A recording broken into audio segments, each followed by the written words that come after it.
एक बार अटल जी अमेरिका में लेक्चर के टूर पर थे। लेक्चर करके एक लेक्चर देने के बाद आराम से खाने का आनंद उठा रहे थे। समझ गए ना, खाने का आनंद उठा रहे थे। तो पड़ोसी ने उनके कंधे पे थपथपाया, हेलो अटल जी, आप क्या कर रहे हो? आप जो खा रहे हो ये तो बीफ है, आप जो खा रहे हो ये बीफ है। अटल जी ने कहा, नो प्रॉब्लम, बीफ है तो क्या हो गया, इंडियन गाय का थोड़ी है, ये तो अमेरिकन गाय का है। Let's serve. हल्दी घाटी की लड़ाई किसके बीच में हुई? अकबर और राणा प्रताप। क्या कहते हैं, हिंदू मुसलमान की लड़ाई। अकबर की फौज को देखिए तो अकबर उसमें है ही नहीं। अकबर के बदले सेना का नेतृत्व कौन कर रहा है? राजा मान सिंह। राणा प्रताप जी के पास आइए। राणा प्रताप जी के दो जनरल हैं सिपा सालार, एक का नाम है राम सिंह, दूसरे का नाम है हकीम खान सूर। मेरे सुर में सुर मिलाइए, दोनों तरफ हिंदू हैं, यस या नो? दोनों तरफ मुसलमान हैं। तो ये हिंदू मुसलमान की लड़ाई है, दो राजाओं की लड़ाई है। तो इन्होंने उसको हिंदू मुसलमान की लड़ाई के रूप में प्रस्तुत किया। ताकतें थी जंगे आज़ादी में, एक तरफ मुस्लिम लीग, एक तरफ हिंदू महासभा आरएसएस। इन्होंने उस इतिहास को पकड़ लिया, अपने अपने राजा का गौरवान्वित किया और दूसरे राजा का खराब किया। ने पकड़ा और ये संगठन का नाम आपको गेस करना है। ये संगठन को आज, जैसे भाषा जी ने कहा, 100 साल पूरे हो रहे हैं। उनकी शाखाएं थी, यस नो? शाखाओं में कौन सा कपड़े पहनते थे, पैंट या हाफ पैंट? चलिए आपने पहचानी। आया सोमनाथ का मंदिर तोड़ने। अब मैं इसी को सिर्फ रैशनली देखा, हिस्टोरियन के रूप में नहीं देखा। गजनी से वो आ रहा है सोमनाथ, तेरे को मंदिर ही तोड़ना था तो सोमनाथ आने की क्या जरूरत थी? रास्ते में तो कई मंदिर है, उनको तोड़ लेता। पर वो ये जवाब थोड़ी देता कि सोमनाथ के मंदिर में 151 करोड़ के बराबर की संपत्ति है। मेरे मुंह में पानी आ गया। उस संपत्ति के लिए मैं यहाँ आया। औरंगजेब के दरबार में 33% ऑफिसर्स हिंदू थे। जय सिंह, जसवंत सिंह और दूसरे एक तीसरे और तक नफरत पैदा नहीं होती, हिंसा नहीं करवाई जा सकती। सवाल का जवाब दे सकते तो मुझे खुशी होगी। हिंसा होती है या करवाई जाती है? करवाई जाती है। कौन हिंसा करवाएगा? जिसको उससे फायदा होगा। भारत में इस्लाम की जड़ें तो बहुत पुरानी है। 7वीं शताब्दी से भारत में इस्लाम आया है। अंग्रेज़ जब यहाँ आए, अंग्रेज़ों ने जब यहाँ अलग प्रकार से शोषण चालू किया किसानों पर, राजाओं पर, व्यापारियों पर, और उसके खिलाफ आपको याद होगा 1857 की क्रांति विद्रोह लड़ाई हुई। तो थोड़ा मेरे साथ साथ सोचिए, 1857 की लड़ाई क्रांति के लीडर का नाम क्या था? Anybody? Bahadur Shah Zafar. Thank you very much. और उनके साथी कौन थे? तात्या साहब टोपे, नाना साहब पेशवा, झांसी की रानी। हिंदू मुसलमान मिलकर अंग्रेज़ों के खिलाफ लड़े। अंग्रेज़ों की सत्ता डगमगा गई तो उन्होंने क्या फैसला किया? यहाँ के लोगों को लड़ाओ और राज करो, फूट डालो और राज करो की नीति यहाँ से चालू होती है। तो ये कैसे किया जाए? तो इसके लिए उन्होंने इतिहास का इस्तेमाल सबसे पहले किया। और जो राजाओं का राज था, जिसमें हिंदू राजा के साथ मुसलमान राजा मिलता भी था, दोस्ती भी करता था, झगड़ा भी करता था। कोई राजाओं की लड़ाई धर्म के लिए नहीं होती थी, इस बात को भूल जाइए। इस बात को अंग्रेज़ इतिहासकारों ने राजा के धर्म के आधार पर निश्चित कर दी कि वो राजा ने ऐसा क्यों किया, क्योंकि वो हिंदू था। इसलिए राजा ने ऐसा क्यों किया, क्योंकि वो मुसलमान था। ये पूरा गलत है। एक ही उदाहरण मैं देना चाहूँगा एग्जाम्पल के लिए। वैसे तो बहुत कुछ इस पर कहा जा सकता है। आपको लड़ाई याद होगी, वो हल्दी घाटी की लड़ाई किसके बीच में हुई? अकबर और राणा प्रताप। क्या कहते हैं, हिंदू मुसलमान की लड़ाई। अकबर की फौज को देखिए तो अकबर उसमें है ही नहीं। अकबर के बदले सेना का नेतृत्व कौन कर रहा है? राजा मान सिंह। राणा प्रताप जी के पास आइए। राणा प्रताप जी के दो जनरल हैं सिपा सालार, एक का नाम है राम सिंह, दूसरे का नाम है हकीम खान सूर। मेरे सुर में सुर मिलाइए, दोनों तरफ हिंदू हैं, यस या नो? दोनों तरफ मुसलमान हैं। तो ये हिंदू मुसलमान की लड़ाई है, दो राजाओं की लड़ाई है। तो इन्होंने उसको हिंदू मुसलमान की लड़ाई के रूप में प्रस्तुत किया। और वहीं से अंग्रेज़ इतिहासकारों ने बात की उस इतिहास को लेकर आगे सांप्रदायिक ताकतें चली। कौन सी सांप्रदायिक ताकतें थी जंगे आज़ादी में?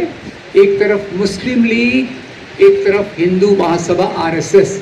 इन्होंने उस इतिहास को पकड़ लिया, अपने अपने राजा का गौरवान्वन किया और दूसरे राजा का खराब किया। एक बात मैं इस निश्चित रूप से आपको बता दूं, आज पाकिस्तान में हिंदुओं के खिलाफ बहुत नफरत है, नो इश्यू अबाउट दैट। और भारत में जो नफरत पैदा की गई मुसलमानों के खिलाफ, उसमें एक तो ये किताबें अंग्रेज़ों की, उनका मीडिया का मुझे पता नहीं, उस समय का मैंने रिसर्च नहीं किया, पर उससे ज़्यादा इसको जिसने पकड़ा, और ये संगठन का नाम आपको गेस करना है। ये संगठन को आज जैसे भाषा जी ने कहा 100 साल पूरे हो रहे हैं। उनकी शाखाएं थी यस नो।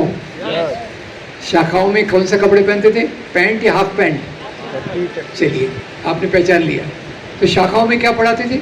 शाखाओं में पढ़ाते थे महान हिंदू राजा, उनको सफ़र करना पड़ा मुसलमान राजाओं से। वो देखिए ये मुसलमान राजा आया, लूट कर ले गया। एक ही जैसे उदाहरण जुबैर भाई ने दिया, उसी को मैं बता देता हूँ। महमूद गजनवी आया सोमनाथ का मंदिर तोड़ने। अब मैं इसी को सिर्फ रैशनली देखा, हिस्टोरियन के रूप में नहीं देखा। गजना से वो आ रहा है सोमनाथ और क्या कहता है, मैं मुसलमान हूँ, मैं मूर्ति पूजा में नहीं मानता, इसलिए सोमनाथ का मंदिर तोड़ रहा हूँ। मैंने डिटेल में स्टडी किया तो मैंने कहा अगर आज महमूद गजनवी होता अगर, तो मैं उससे पूछता भैया तेरे को मंदिर ही तोड़ना था तो सोमनाथ आने की क्या ज़रूरत थी? रास्ते में तो कई मंदिर हैं, उनको तोड़ लेता। पर वो ये जवाब थोड़ी देता कि सोमनाथ के मंदिर में 151 करोड़ के बराबर की संपत्ति है। मेरे मुंह में पानी आ गया। वो संपत्ति के लिए मैं यहाँ आया हूँ और बोलने के लिए बोल दिया कि मैं तो मुसलमान हूँ, मुस्लिम मूर्ति पूजा में नहीं विश्वास करता, इसलिए मंदिर तोड़ रहा हूँ। ऐसे बहुत सारे उदाहरणों से इतिहास भरा पड़ा है। अभी अभी महाराष्ट्र में आपने देखा होगा, इस्लामोफोबिया जो पहले 70% 80% था, अभी 90% हो गया। क्यों भाई? एक फिल्म आई छावा नाम की। छावा फिल्म में औरंगज़ेब, पूरी 126 मिनट की फिल्म है, वेरी अनएस्थेटिक। 126 मिनट की फिल्म में 40 मिनट यही बताया गया है कि औरंगज़ेब ने संभाजी महाराज का किस प्रकार से उस पर क्रूरता की। अब ये फिल्म जो बताती है, इसको मैं कहता हूँ सेलेक्टिव हिस्टोरियोग्राफी। सेलेक्टिव यानी क्या? औरंगज़ेब के साथ मिलकर संभाजी ने 2 बार लड़ाई लड़ी थी, उसका उल्लेख नहीं है। संभाजी के पुत्र शाहू महाराज ये औरंगज़ेब की कब्र पर उनको आदर प्रकट करने गए थे, और ये वही शाहू महाराज हैं जो औरंगज़ेब की कस्टडी में 19 साल तक रहे। बोलते औरंगज़ेब ने तलवार की जोर पर इस्लाम फैलाया। अभी भी बोर्ड लगा हुआ है, इस्लाम फैलाया। पर मैं पूछता हूँ भैया, औरंगज़ेब के दरबार में 33% ऑफिसर्स हिंदू थे। जय सिंह, जसवंत सिंह और दूसरे एक तीसरे और थे। अगर उसको हिंदू बनाना ही था तो पहले उनको क्यों नहीं हिंदू बनाया? क्यों पहले वो संभाजी महाराज को मुसलमान हिंदू बनाने की बात कर रहा है? ये सब जो चीज़ है ये इस्लामोफोबिया की जड़ में है। तो ये उन शाखाओं में प्रोपोगेट किया जाता है। हिंदू राजा कितना महान, कितना शक्तिशाली, मुसलमान राजा कितना क्रूर, उसमें बता देंगे संभाजी महाराज पे इस प्रकार से हुआ, शिवाजी महाराज पे उस प्रकार से हुआ। इस पर मैंने बहुत सारी, खुद के बारे में कह रहा हूँ, इस पर मैंने बहुत सारे वीडियो बनाए हैं और सिद्ध ये करने की कोशिश की है, राजा लोग धर्म के लिए राज्य नहीं करते थे, राजा लोग राज्य करते थे सत्ता और संपत्ति के लिए। हर एक राजा अपने राज्य का विस्तार करना चाहता था। आज सोच ऐसी हो गई है, वो राजा मेरे धर्म का है, हिंदू है, तो मैं कहूँगा वेरी गुड, कितना बहादुर राजा है। अगर वो राजा मुसलमान अपने राज्य का विस्तार कर रहा है, अरे वो कितना आक्रामक है, कितना खराब है। ये सांप्रदायिक सोच को लगातार पीढ़ी दर पीढ़ी शाखाओं के माध्यम से, प्रचारकों के माध्यम से, स्वयंसेवकों के माध्यम से इसको सस्टेन किया गया। और यहाँ से अंग्रेज़ों ने एक और चालाकी की, राजाओं को आज के हिंदू मुसलमानों से जोड़ दिया। मुसलमान राजा यानी आज के मुसलमान, हिंदू राजा यानी आज के हिंदू। और इसी आधार पर जो नफ़रत पैदा की, मेरा विश्वास कीजिए, जब तक नफ़रत पैदा नहीं होती हिंसा नहीं करवाई जा सकती। सवाल का जवाब दे सकते तो मुझे खुशी होगी। हिंसा होती है या करवाई जाती है? कौन हिंसा करवाएगा? जिसको उससे फ़ायदा होगा। 1990 से हिंसा का एक बहुत खतरनाक दौर चालू हुआ है और उसी के साथ एक पार्टी की पावर पहले से बढ़ गई है। उसका जरा ख्याल कीजिए। तो इसका सीक्वेंस क्या है? पहले गलत प्रचार करो, भ्रष्ट प्रचार करो, वन साइडेड प्रचार करो, फिर उसको चुन के आगे ले जाओ, नफरत फैलाओ और फिर कोई दंगा करवाने वाला आता है तो माइनॉरिटी कम्युनिटी को घेरो, उनको मजबूर करो और दंगे करवाओ। और यहाँ मैं खुद की बात नहीं कर रहा, मैं आपको येल यूनिवर्सिटी का एक रिसर्च बता दूंगा। येल यूनिवर्सिटी, मेरी अभी स्टाइल यही है, मैं पूछ के आगे चलता हूँ क्योंकि मेमोरी भी मेरी ख़राब है। येल यूनिवर्सिटी का नाम आपने सुना है क्या? अच्छा, वेरी गुड। मैंने नहीं सुना था। मैंने कब सुना? वो अपनी जो पहले एक MHRD मिनिस्टर थी ना, सास भी कभी बहू वाली। हाँ, अभी लोगों ने कहा ये MHRD मिनिस्ट्री देख रही है, ये तो कितनी कम पढ़ी लिखी है। तो गुस्से में तम आ गई सास भी कभी बहू स्टाइल में और बोली देखो मैं तो येल यूनिवर्सिटी से डिग्री लाई हूँ। मैं बहुत इम्प्रेस हो गया। मैं उनके रिसर्च फिर से मैं येल यूनिवर्सिटी के रिसर्च को फॉलो करने लगा और येल यूनिवर्सिटी का रिसर्च हमको बताता है कि जहाँ भी सांप्रदायिक दंगे करवाए जाते हैं वहाँ एक पार्टी पहले से ज़्यादा पावरफुल हो जाती है। पार्टी का नाम गेस करने पर आधा कप चाय आपको पिलाई जाएगी। ठीक है। अब ये चीज़ जो बढ़ती गई तो एक तरफ से ये हिंसा का वातावरण, ये नफरत का वातावरण समाज में ऑर्गेनिक रूप से बढ़ने लगा। ये ऐसा नहीं है कि कुछ लोग उसको मानते हैं इसीलिए उसमें कर रहे हैं। ये ज़्यादा घर घर जाकर बार बार कम्युनिटी से जुड़कर इस प्रकार का प्रोपेगेंडा किया जाता है और मुसलमानों के खिलाफ एक प्रकार से नफरत पैदा की जाती है। अब पार्टीशन का सवाल, आज़ादी के बाद कहा गया ये मुसलमानों ने ज़बरदस्ती करके पाकिस्तान बनवा लिया, गांधी ने कितनी ये की कमज़ोरी दिखाई, पाकिस्तान बन गया। पर ये कोई नहीं कहता भाई पार्टीशन के पीछे सबसे बड़ी ताकत जो थी वो अंग्रेज़ों की डिवाइड एंड रूल पॉलिसी थी। पार्टीशन को जिन्होंने सपोर्ट किया वो एक तरफ मुस्लिम सांप्रदायिकता थी, एक तरफ हिंदू सांप्रदायिकता थी। दो राष्ट्र का सिद्धांत, इस देश में दो राष्ट्र हैं, एक हिंदू और एक मुसलमान। ये बात सबसे पहले किसने कही थी? विनायक दामोदर सावरकर। गलती से जिनका पोर्ट्रेट आपने पार्लियामेंट में लगा दिया है, शर्म की बात है। दो राष्ट्र की बात उन्होंने की तो जिन्होंने कहा दो राष्ट्र है तो हमको अपना राष्ट्र दे दो, तुम अपना संभाल लो बाकी। और उसके लिए जिम्मेदार किसको ठहराया जाता है? मुसलमानों। तो एक तो इतिहास के आधार पे चुन कर घटनाओं को लेना, धर्म के नाम पर एक धर्म को ये बढ़ाना, ये इस्लामोफोबिया का आधार है। और उसके बाद जैसे जुबेर भाई कह रहे एक के बाद चीज़ें एक उसमें जोड़ते गए। पहले हम ये देखेंगे, अभी वो हो गया ना, गौ हमारी माता है। गौ हमारी माता है तो पिता कौन है? मैं कुछ नहीं कह रहा, आपने कहा होगा तो आपको माफ़ी मांगना पड़ेगा। ठीक है, गौ हमारी माता है। उसके नाम पर 100 लिंचिंग हो गई 2019 तक। इसमें मरने वाले 90 मुसलमान और 10 दलित। तो मैं स्टडी करने लग गया, भैया बीफ का मामला क्या है, गौ पवित्र माता कैसे बन गई। तो सबसे पहले विवेकानंद की किताब पढ़ी, lectures from Almora to Chicago. उसमें स्वामी जी कहते हैं वैदिक काल में बीफ खाया जाता था। DN झा प्रोफेसर उसको कंफर्म करते हैं, वेदों में ऐसे वाक्य हैं, अथो अन्नम व्यागौ, जिसमें गाय का ये। खैर, ये भारत के इतिहास का जो मुख्य केंद्र बिंदु है वो एक तरफ है बौद्ध धर्म के मूल्य, मानवतावाद के मूल्य और ब्राह्मणवाद के ऊंच नीच के मूल्य। ब्राह्मणवाद कमजोर होने के बाद वापस आया, उसने गाय को अपना प्रतीक बना लिया और यही प्रतीक के दौरान के लिए आज़ादी के आंदोलन में भी कुछ समस्या हुई और अभी उसको रिवाइव किया गया। याद रखिए दोस्तों, ये गाय का कोई ये उसको माता वाता नहीं मानते, दावे से कह रहा हूँ।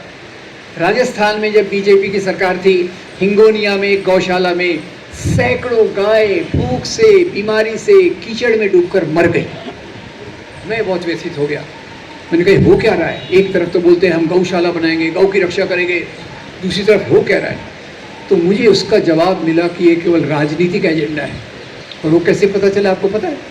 वो अपने एक प्रधानमंत्री थे ना जो कविताएं लिखते थे, अटल बिहारी वाजपेयी, मैं भूल जाता इसलिए पूछता डोंट वरी। अब उनकी एक बायोग्राफी में पढ़ रहा था, हार नहीं मानूंगा, विजय त्रिवेदी नाम के पत्रकार ने लिखी थी। पेज 236 पे आया तो पढ़ने को मिला, एक बार अटल जी अमेरिका में लेक्चर के टूर पर थे। लेक्चर करके एक लेक्चर देने के बाद आराम से खाने का आनंद उठा रहे थे। समझ गए ना, खाने का आनंद उठा रहे थे। तो पड़ोसी ने उनके कंधे पे थपथपाया, हेलो अटल जी आप क्या कर रहे हो? आप जो खा रहे हो ये तो बीफ है, आप जो खा रहे हो ये बीफ है। अटल जी ने कहा नो प्रॉब्लम, बीफ है तो क्या हो गया, इंडियन गाय का थोड़ी है, ये तो अमेरिकन गाय का है, let's have a good time. अब ये गाय का मामला आया, फिर कितने मामले आए, जैसे जुबैर भाई ने बहुत सारांश में कहा, इसमें डिटेल में भी बात की जा सकती है कि अभी जो fall in the rate of fertility of Muslims is higher than fall in the rate of Hindus. और आज ये 2.3 या 2.4% के आसपास 2.4 चाइल्ड पर मदर है। और इसका सबसे बेहतरीन एनालिसिस हमारे जो पुराने इलेक्शन कमिश्नर थे ना, SY कुरैशी साहब की किताब में इतने अच्छे से लिया है। पर कुरैशी साहब अब ये बताने RSS के सर संघचालक को गए, देखिए भाई मुसलमानों का फर्टिलिटी रेट तो गिर रहा है और आप क्या कहते हो कि 4 बीवियाँ 20 बच्चे, उनका दर तो गिर रहा है। तो भागवत जी ने सुना, ऐसा दिखाया कि वो सुना, और एक हफ्ते के बाद भाषण में कहा ये जनसंख्या में जो असंतुलन इम्बैलेंस है इसको ठीक करना चाहिए। तो इतने चालाक व्यक्ति ताकत के साथ आप राज कर रहे हैं। फिर लव जिहाद का मामला आया।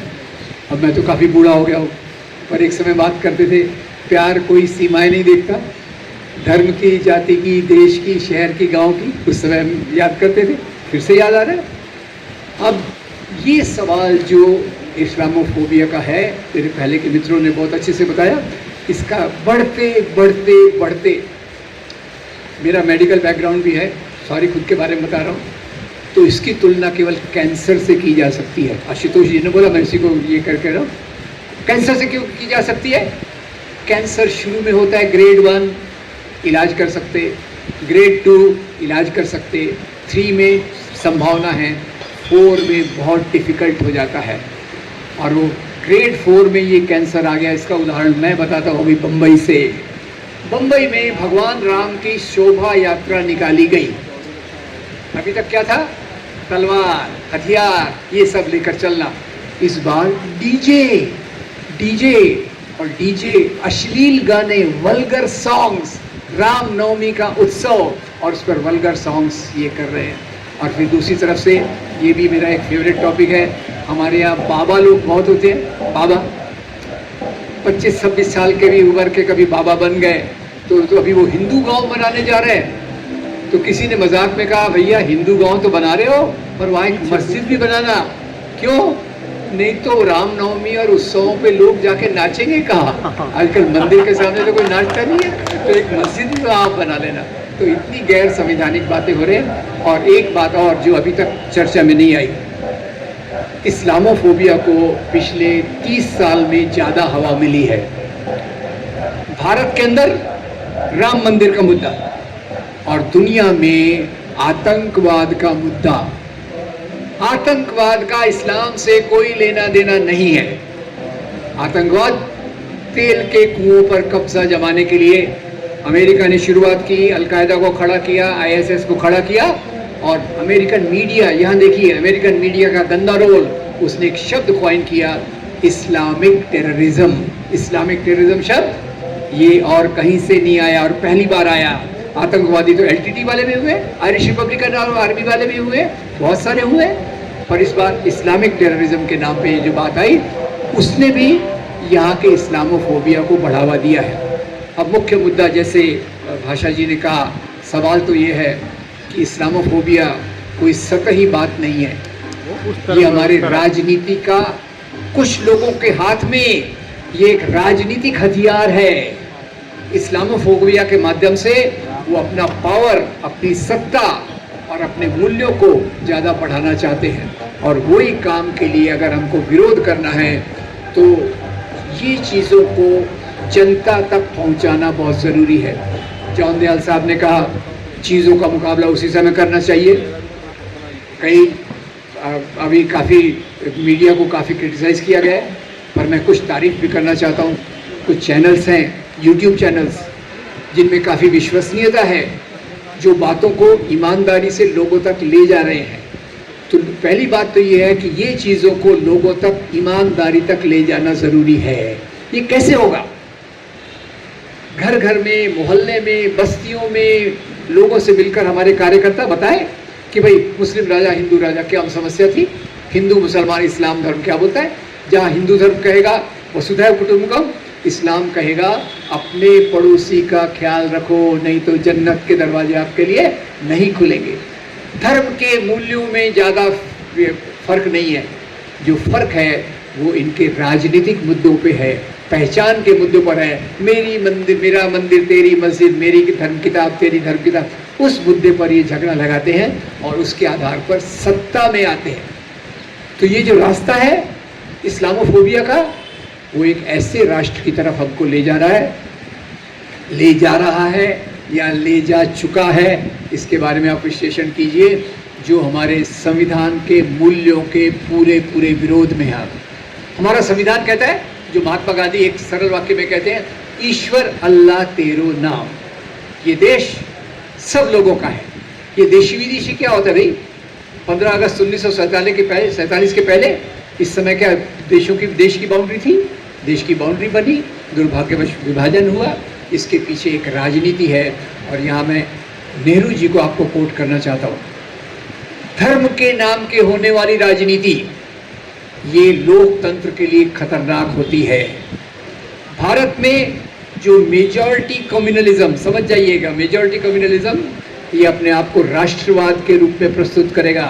ये बात उन्होंने 60 साल पहले कही होगी और आज वो दिख रही है।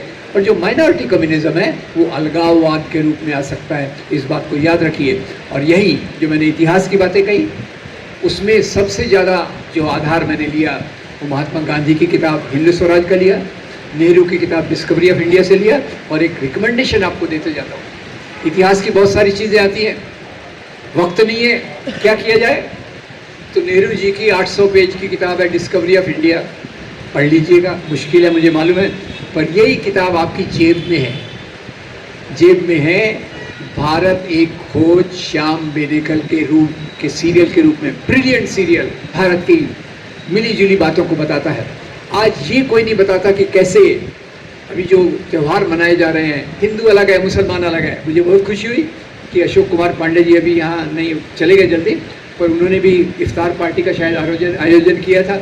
इस प्रकार के मेल जोल की चीज़ों को बढ़ावा देना और इस प्रकार की खबरों को ज़्यादा प्रोजेक्ट करना, कैसे हिंदू मुसलमान मिलकर रहते हैं। और ये आज से नहीं, ये सदियों की परंपरा है कि जहाँ लोग मिलजुल कर रहते थे।